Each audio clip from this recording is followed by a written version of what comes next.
fastest bowline ever. Let's look at the mechanics. It's really not that difficult. It just takes a little bit of muscle memory.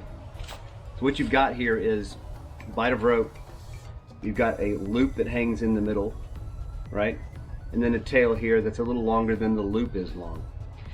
The action and the motion is not to just flip the rope around, because that's just going to twist this line onto the standing end. What you're wanting to do is to throw the line around like this, and when it comes up, you want it to lay down between the two loops that you have in your hand. So what you have is essentially two elephant ears and the trunk out the front. One more time. The last bit is so simple.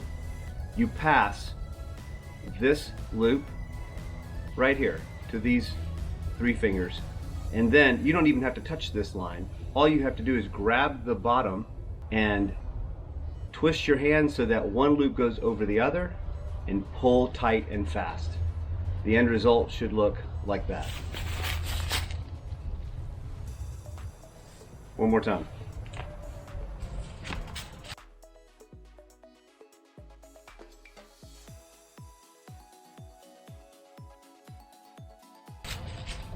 That's easy.